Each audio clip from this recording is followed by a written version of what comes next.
Right guys, it's been a while.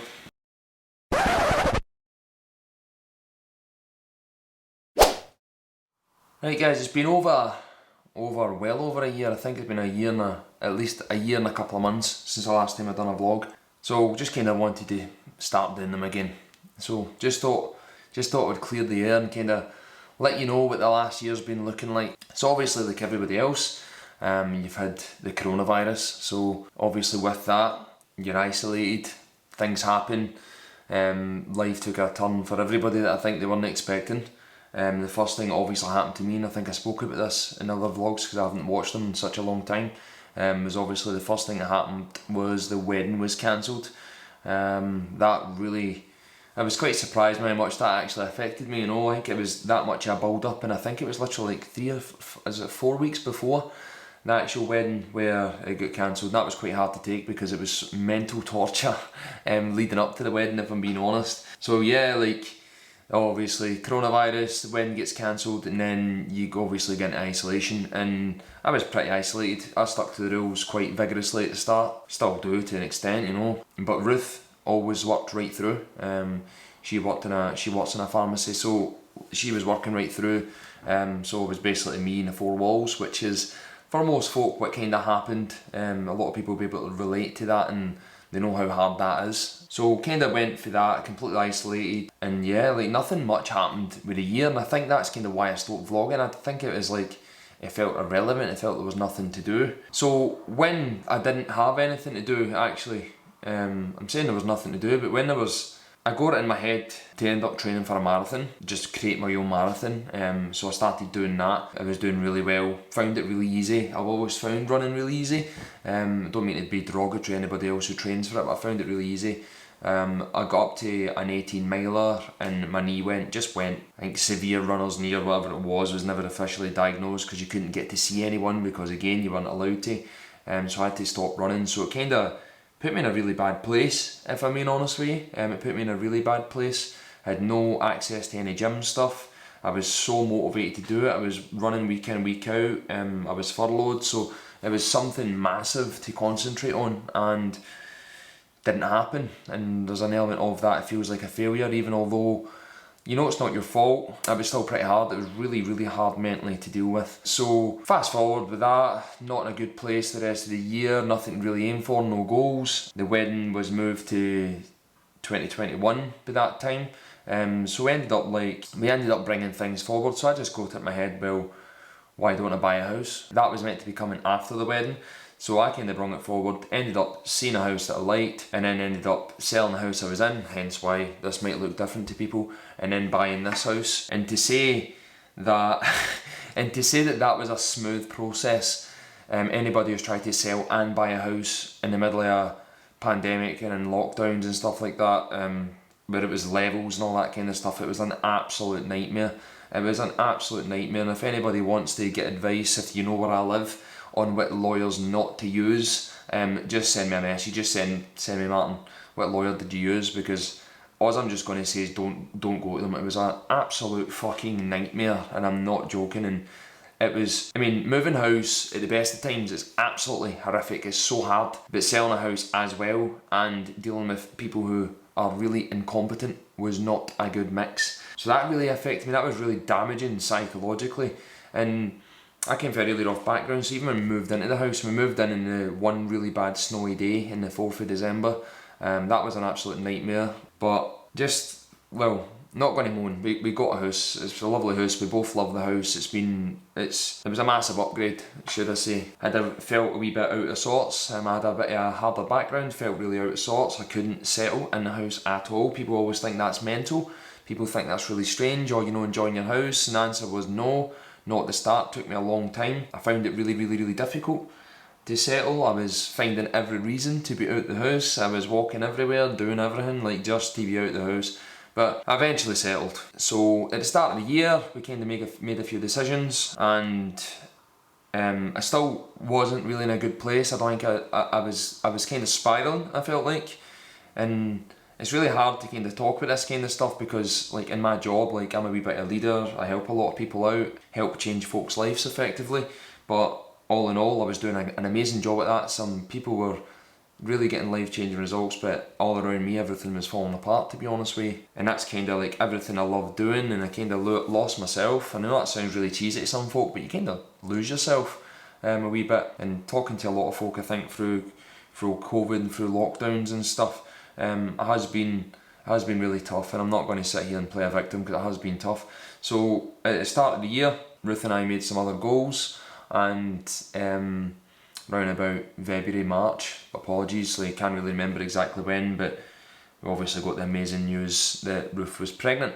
And no one knows this, hardly anyone knows this. Ruth was pregnant, Ruth fell pregnant, and if anybody has ever been told, if you've ever been a parent and you ever find that you're going to be a parent and it's your first time, there's nothing like instantaneous change like being told that. I still remember it so well, because we were just, well, not was like we were actively trying, but we just, if it happens, it happens kind of thing. And then when you get told that in that split second, everything in your life changes. Like, it's almost like I came out of a trance, you know? Like, I was in this such defeatist attitude, like just very negative and stuff, and like within milliseconds and everything changed, and I mean everything changed. We were obviously both elated, but both of us were absolutely elated. So I, first things first, you start watching all this stuff. I started watching One Born Every Minute. I started watching everything to do with kids, reading everything to do with kids. Like, oh my god, everything was in overdrive. So me, being super cautious, I wanted to book an early scan. So we book an early scan. And it's probably the one and only time, we told very few folk, like maybe one or two, it was probably the only time in my life where I would say that I was being relatively optimistic. I'm the worst, most pessimistic person on earth, and this was the one only time I think I've ever been optimistic. So we went to the scan, being optimistic. For the first time ever, I detected that Ruth wasn't optimistic. It was really weird. It was like total role reversal. I'm the most negative person and she's just so positive all the time. But I kind of knew what the scan was going to look like. I totally prepared for myself. Anybody that knows me knows what I'm like. I knew everything that was going to get said, everything how it was going to look. And we went for the scan and there was no baby. It was ended up, long story short, we got told initially it was a miscarriage, and then we got told it was ectopic, but there was no sign. Then the official diagnosis and end up was a pregnancy of unknown location. I didn't know that could be a thing, but I guess that's kind of still ectopic to an extent. And you have to put it in words where, as I said, where everything changes. Like everything changed in that split second, and I was hyper. Like, I hadn't been hyper all since I've been fighting. For the guys that watch these vlogs, I've not been hyper since. I was hyper, and to go in and to sit there, and as soon as they done the scan, like I seen it straight away. There was nothing there, like, and it was like what the fuck. It wasn't like we took one test, we took multiple tests, and obviously you get checked again or this kind of thing. And yeah, so basically you go for the almost like the highest of highs, to just being like, the absolute worst case scenario was confirmed. The absolute worst case scenario was confirmed. And Ruth's not the most emotional person, but to see her emotional as well was absolutely horrific. One of the hardest things for me to see, one of the hardest things for me to deal with. You start second guessing everything, like could we done, is it something we done? Could there something we done better? Start analysing everything, and yeah, we just kind of went down quite a negative route. I think the both of us actually did. It was really, really tough. And then after that, Ruth was ill because of this. She was obviously ill, sore. I don't want to share too much about Ruth and how she was feeling, but yeah, like Ruth, like me, was never off work ever. And she was off for 6 weeks ill, and I'm very mindful and try to make sure she's alright and all this kind of thing. So again, my own mental state's getting lower and lower and lower, but trying to not show it, which is never a good thing. But we got through it. Ruth got back to work. In the middle of all this, I decided to quit my job and pursue coaching full time in the middle of a pandemic where I didn't have a regular income at all. It was literally just a life decision. The thought of going back to my work was making me feel nauseous and sick, and I'm pretty sure a lot of people, because of lockdown, would feel like this. They'll know exactly what I mean. And then I've been doing a lot of mountain biking, all that kind of stuff, and then I fell off the bike, broke my finger. Still kind of dealing with it now, but it's getting much better. Fell and broke my finger, so couldn't really do a lot of things I was trying to do. Again, really affected me mentally, because when things opened up, things were just about to open up and I could go back into boxing again. I was looking forward to letting off some steam, and obviously I couldn't punch anymore. I was been training and tried to run. I kept getting injured running, same thing, knees. My feet are another story I don't even want to go into. My feet were getting injured, and then I had a massive pull recently in my calf, and my mental state was literally at rock bottom, and I mean really, really bad, like really, really bad thoughts, dark thoughts. And for this person, it's always been seen as like, by other folk, as pillars of strength. I felt like everyone was like falling apart, and I mean right up until now. So I would say, for people that know me, know that I've had problems with mental health in the past. Not to go too deep into it, I don't want to sound like one of those folk, but I don't want to sound like a victim, is guess what I'm saying. And I know I know a lot of people who have struggled with lockdowns and stuff, and add all the lockdowns and stuff into my own personal life events and all that kind of stuff. It's been absolutely horrendous the last year, if I'm being honest with you. But I was on YouTube, and if anybody ever follows True Geordie, I mean I don't, but for whatever reason he started like some vlogs, like documentary type vlogs, and called it The Rebuild. And I think I've set through a few things really straight in my mind when I'm going to rebuild. I mean, physically this is the worst I wouldn't say the worst I've felt, because it's not true, but this is the least consistent I've been in terms of training in like 15 years, easy. Training something that comes to me, it's like, not even ever would it be second guessed that I wouldn't train. It just wouldn't be a thing. I would always make sure I train, always make sure I run, always make sure I do stuff, but with all their injuries and stuff, it just didn't happen. And I've completely lost myself in all that regard. Like, can't even bring myself to go walk, can't bring myself to do anything, because walking's about the only thing I could do. My bike was broke, so I couldn't even do that anymore. So I watched this thing with True Geordie, and I'll link this down below. People should watch it. And everything he was saying, I was relating to, but just getting in a dark place. I mean, he was talking about drinking and all that kind of thing. I don't drink, it's something I'll never do. But I just went in a really, really, really bad dark place, and I watched that, and I related to it so much, and I loved the concept of a rebuild. And he's taken his comfort zone, and he's documented it. He started boxing, which has been really, really good to see. And it kind of set off a chain of emotions in me. And he had another part to the documentary, which luckily enough was still there as well. So I sat and watched that, and I sat and watched them speaking about it. So when people are sitting watching this, maybe you're thinking, why are you sharing all this on YouTube, you fucking idiot? Like it's a bit much, why are you doing that? Like, I guess this is my kind of way for some accountability. I guess this is my kind of way of just opening up, taking a wee bit more off my shoulders. You probably tell my body language I'm a wee bit agitated, you know? But it's definitely one of those things where I just feel like I'm taking inspiration from those videos, and I'm going to put myself out there to say that I'm rebuilding. I'm not in the worst physical shape I've ever been, but I feel the worst I've ever felt in terms of physical. So it started today, well actually started yesterday, but it started today where I've put it out there, and I'm going to start training, I'm going to start getting a grip. I kind of want to get back to what I love doing, which is doing things like vlogs, training, looking after myself. So I've got one main rule that I'm going to make myself a priority.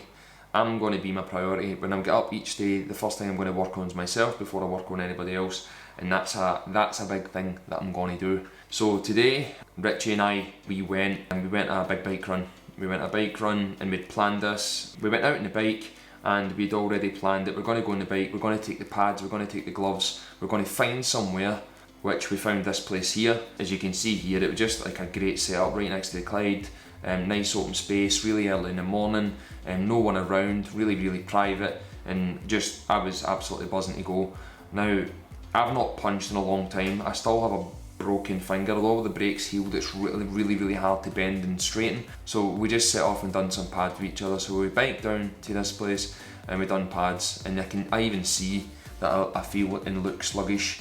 Richie done some pads as well, and then we biked home, and I'm quite lucky that I stay in a place where the scenery is absolutely brilliant. So it starts now, guys, and tomorrow, like obviously I've got the video now, but by the time I'm filming this, I've got like my weight session planned. So out in the back garden, I've got like a wee home gym built, I've got the squat rack, I've got Olympic bars, I've got 140 kilo or something worth of weights, There's no excuses for me. I don't really want to go to a gym, just kind of want to keep myself to myself and get this done. But like now my strength's beating up, but I'm feeling a bit stronger lately because I have done a little bit of weights now over the last week or two, but now I'm taking it really serious. By the end of this I don't even feel the confidence to show people my physical body, but by the end of this I'm wanting to look radically different. So I'm doing deadlifts today, I'm doing some benching, and just numerous different exercises. And I'm just looking to get strong again. I just don't feel strong. Like typically, even when I don't physically look my best, I like to feel strong, I like to feel fit, we've always got a rule where it's like GPP, people who follow Jim Wendler's stuff and things like that, where it's called general physical preparedness. And the way I always think about it is I want to be ready for anything. I want to be ready if there's a fight going to go off or something, I can just jump in and do it. I've signed up for Tough Mudder this year, but I am going to do it if this injury's alright in my calf, but I want to always be ready for when something like that, I can go and do it. I want to be ready if somebody says you want to go out on the bikes, I can do it. I want to be ready like if I need to protect my family, that I can do it. I just want to be strong and I want to be ready, and I will always want to feel like that. And that's all this video is about. It's just, as I said, it's putting myself out there. This is my goal. The goal is to get strong, it's to get fit, it's to get healthy, it's to get the tank back, it's to get him back. It's to get him back, because somewhere along this last year it feels like he's been dead and buried. I've been too busy trying to look after everyone else. All my clients are achieving some amazing results. They know I'm there for them, they know I will always be there for them. I'm always there for Ruth, but I need to be here for myself now. Making this vlog is the first step in it. I mean, if you've made it this far, well done. But I hope you support my journey. I hope if you've came along this video that you like it, you subscribe, you keep me accountable. Even leave a comment saying I'm keeping you accountable, so I know you're watching these. For anybody who's still subscribing, you've seen this, thanks for hanging around. There has been a few unsubscribers because the channel's been idle. But let's keep me accountable, guys. I'll keep you accountable. I'd love it if you shared your journey with me. My social media's down below, so if you want to share your journey along with me, if something inside you's been triggered, like maybe you've lost yourself, maybe you've just lost yourself a bit like I have over this last year, and this is my call to action to you. Let's do this together, you know. You don't need to do much, you don't need to get a gym out your back, you might have a bike, you can always walk, you can do something. But let's do this together, and leave some comments below if this has triggered something in you, if you feel something. I'm actually really excited to kind of see where I'm going to go with all this. I mean, watching the True Geordies videos on his rebuild really set me off and really got me fired up, and I hope that this, even if it gets one person fired up, it just changes the direction of where your life is going maybe at the moment. I really hope it's done it for at least one person. Just before we finish up, guys, don't want the vlog to be too depressing, you know, so we've got a new addition to the family. We actually do have a new addition to the family, and he's literally just arrived. We've just went and got him. I want you to meet Frank. Frank, come here. Come on, right. So this is Frank. He's my wee golden retriever puppy, and he's already a wee bit of a madman.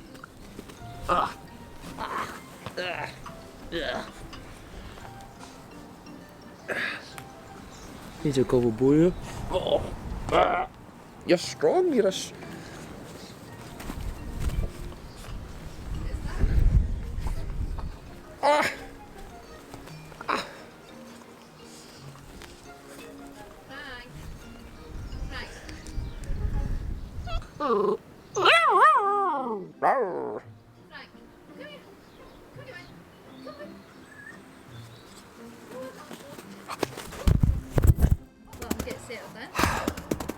Come here, my boy. Come here.